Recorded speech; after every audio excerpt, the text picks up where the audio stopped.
শ্রেণী পঞ্চম, বিষয় গণিত, অনুশীলনী 4, পৃষ্ঠা 25। 1. নিচের বাক্যগুলোকে গাণিতিক বাক্যে প্রকাশ করো এবং খোলা বাক্য ও গাণিতিক বাক্য শনাক্ত করো। 1. 9কে 7 দ্বারা গুণ করলে গুণফল 80 হয়, অর্থাৎ 9 গুণ 7 সমান 80। 9 গুণ 7 সমান 80, কিন্তু 7 নং 63 আর এখানে 80, 63 আর 80 সমান নয়, তাই আমরা লিখব যেহেতু 7 নং 63 সমান 9 80, অর্থাৎ এখানে যে উত্তর দেওয়া হয়েছে এই উত্তরটা, এই যে গাণিতিক বাক্য, এই বাক্যের উত্তর নয়, অর্থাৎ এটা কি ভুল। সুতরাং উক্তিটি ভুল। উক্তিটি ভুল দিতে পারি অথবা মিথ্যা দিতে পারি, আমি দিলাম মিথ্যা। 9 গুণ 7 সমান 80, এটি হচ্ছে গাণিতিক বাক্য। আর 7 নং 63 80 এর সমান নয়, সুতরাং উক্তিটি মিথ্যা। 2. 42 থেকে ক বিয়োগ করলে 35 হয়, অর্থাৎ 42 বিয়োগ ক সমান 35। 42 বিয়োগ ক সমান 35। এখানে ক এর মান অজানা, তাই এটি খোলা বাক্য। এটি খোলা বাক্যের ক্ষেত্রে এটি সত্য বা মিথ্যা হতে পারে, যা ক এর মানের ওপর নির্ভর করে। এখানে যদি চতুর্ভুজ থাকতো তাহলে লিখতাম এটি সত্য বা মিথ্যা হতে পারে, যা চতুর্ভুজের মানের উপর নির্ভর করে। এখানে যদি ত্রিভুজ থাকতো তাহলে লিখতাম এটি সত্য বা মিথ্যা হতে পারে, যা ত্রিভুজের মানের উপর নির্ভর করে। অর্থাৎ খোলা বাক্যের ক্ষেত্রে এভাবে লিখতে হয়। 3. 120কে 40 দ্বারা ভাগ করলে ভাগফল 3 হয়, অর্থাৎ 120 ভাগ 40 সমান 3।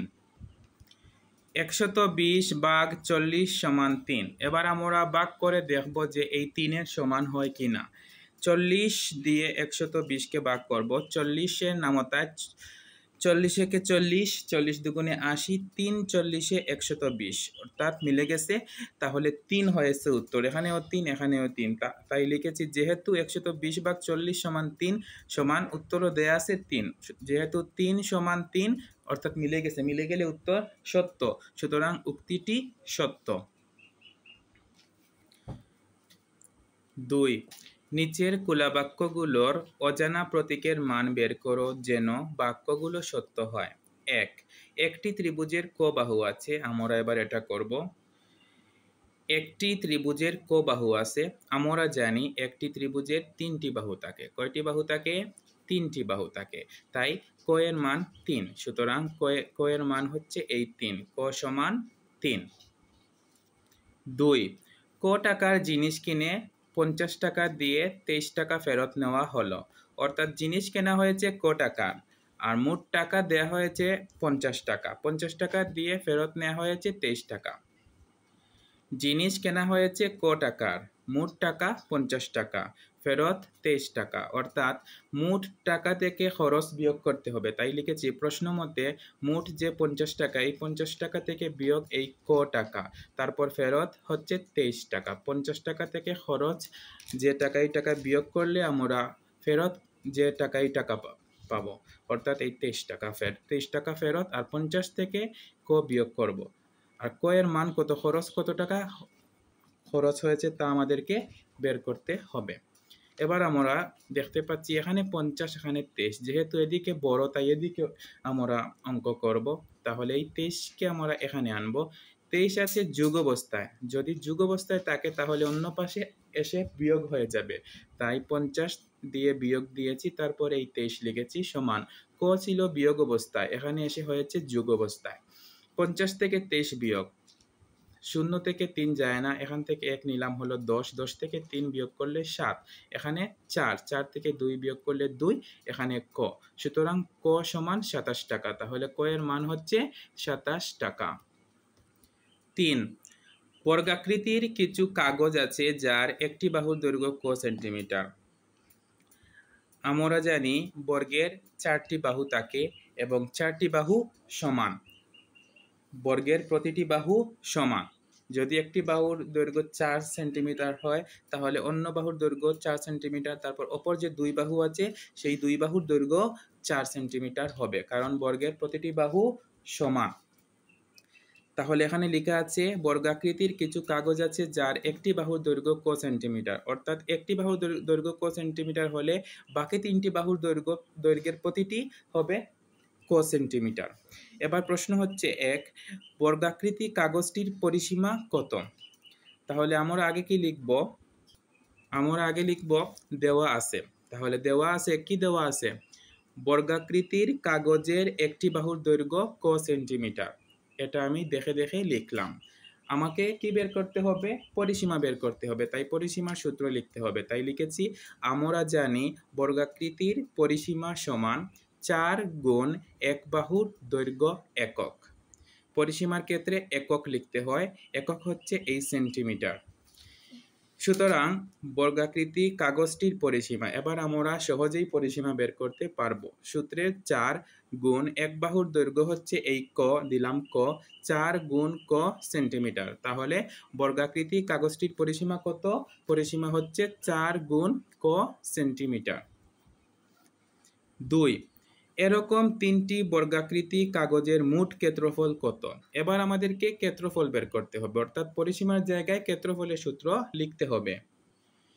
দেওয়া আছে বর্গাকৃতির কাগজের একটি বাহুর দৈর্ঘ্য ক সেন্টিমিটার। এবার ক্ষেত্রফলের সূত্র আমরা জানি বর্গাকৃতির ক্ষেত্রফল সমান এক বাহুর দৈর্ঘ্য গুণ এক বাহুর দৈর্ঘ্য বর্গ একক, অর্থাৎ এক বাহুর দৈর্ঘ্য দুইবার লিখতে হবে। আমাদেরকে বলা হয়েছে 3টি বর্গাকৃতি কাগজের ক্ষেত্রফল বের করার জন্য। আমাদেরকে 3টি বর্গাকৃতি কাগজের ক্ষেত্রফল বের করতে হলে আগে একটি বর্গাকৃতি কাগজের ক্ষেত্রফল বের করতে হবে। তাই লিখলাম যে সুতরাং একটি বর্গাকৃতির কাগজের ক্ষেত্রফল সমান এক বাহুর দৈর্ঘ্য হচ্ছে ক গুণ এক বাহুর দৈর্ঘ্য হচ্ছে ক, ক গুণ ক, একক বর্গ, বর্গ এর জায়গায় বর্গ, এককের জায়গায় সেন্টিমিটার, অর্থাৎ বর্গ সেন্টিমিটার। এবার আমরা সহজেই বের করতে পারবো 3টি বর্গাকৃতি কাগজের ক্ষেত্রফল। তাই লিখলাম সুতরাং 3টি বর্গাকৃতির কাগজের ক্ষেত্রফল সমান, আমরা জানি যে উপরে এক থাকলে গুণ হয়, সহজে বোঝার জন্য আমরা গুণ করব। আর একটি বর্গাকৃতি কাগজের ক্ষেত্রফল যত হবে 3টি বর্গাকৃতি কাগজের ক্ষেত্রফল আরো বেশি হবে, তাই গুণ হবে। 3 গুণ এই ক গুণ ক, 3 এই যে 3 এই 3 গুণ ক গুণ ক বর্গ সেন্টিমিটার, অর্থাৎ এরকম 3টি বর্গাকৃতি কাগজের মোট ক্ষেত্রফল 3 গুণ ক গুণ ক বর্গ সেন্টিমিটার। 4, গাণিতিক বাক্য সত্য করার জন্য ক এর মান নির্ণয় করো। এখানে ক ক ক আছে, যে যে জায়গায় ক আছে সেই ক এর মান নির্ণয় করতে হবে। 1, ক যোগ 9 সমান 15। মনে রাখবে একদিকে যোগ থাকলে অন্যদিকে গিয়ে বিয়োগ হবে, একদিকে বিয়োগ থাকলে অন্যদিকে গিয়ে যোগ হবে, একদিকে গুণ থাকলে অন্যদিকে গিয়ে ভাগ হবে, একদিকে ভাগ থাকলে অন্যদিকে গিয়ে গুণ হবে। তাহলে আমরা দেখতে পাচ্ছি যে ক এর পাশে 9 আছে যোগ অবস্থায়, তাহলে 9 এখানে যোগ আছে, অন্য পাশে গিয়ে কি হয়ে যাবে? বিয়োগ হয়ে যাবে। তাই আমি লিখেছি ক সমান প্রথমে 15, তারপর 9 যোগ অবস্থায় ছিল, এখানে এসে বিয়োগ হয়ে গেল, বিয়োগ 9। 15 থেকে 9 বিয়োগ করলে 6, উত্তর হচ্ছে ক এর মান 6। 2, ক বিয়োগ 12 সমান 25। তাহলে ক সমান 25, 12 আছে বিয়োগ অবস্থায়, এখানে এসে হয়ে গেল যোগ। তাহলে 25 আর 12 যোগ করলাম, 5 আর 2 7, 2 আর 1 3, 37। ক সমান 37। তোমরা চাইলে এখানে বা দিয়ে লিখতে পারো, এখানে বা দিয়ে লিখতে পারো। তারপর 3, 2 গুণ ক সমান 22। এবার আমরা দেখতে পাচ্ছি 2 আছে গুণ অবস্থায়, তাই 2 এখানে এসে কি হয়েছে? ভাগ হয়েছে, অর্থাৎ ক সমান 22, 2 গুণ ছিল, এখানে এসে ভাগ হয়েছে, ভাগ 2।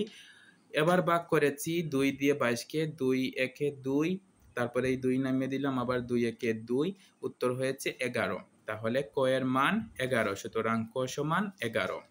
এবার 4, ক ভাগ 8 সমান 7। এবার আমরা দেখতে পাচ্ছি এখানে 8 আছে ভাগ অবস্থায়, এখানে গিয়ে হয়েছে গুণ, অর্থাৎ ক সমান 7 গুণ 8, সুতরাং ক সমান 7 8 56। 5, 7 গুণ প্রথম বন্ধনী 8 যোগ ক সমান 63। প্রথম বন্ধনীটা আমরা রেখে দিলাম, আর প্রথম বন্ধনীর আগে যে 7 আছে 7 গুণ অবস্থায়, এই 7কে আমরা এখানে ভাগ করে নিলাম, অর্থাৎ 8 যোগ ক সমান 63, আর 7 গুণ ছিল এখানে এসে ভাগ হয়েছে, ভাগ 7। 8 যোগ ক সমান 63 ভাগ 7, অর্থাৎ 7 9 63, অর্থাৎ উত্তর 9। এবার আমরা দেখতে পাচ্ছি 8 আছে যোগ অবস্থায়, তাহলে এখানে এসে বিয়োগ হয়েছে, ক সমান 9 বিয়োগ 8, সুতরাং ক সমান 1। ক এর মান হচ্ছে 9 থেকে 8 বিয়োগ করলে 1। এবার 6, ক বিয়োগ 4, এটা হচ্ছে প্রথম বন্ধনীতে, ভাগ 6 সমান 6। প্রথম বন্ধনীর বাইরে যেটা সেটা আগে করব।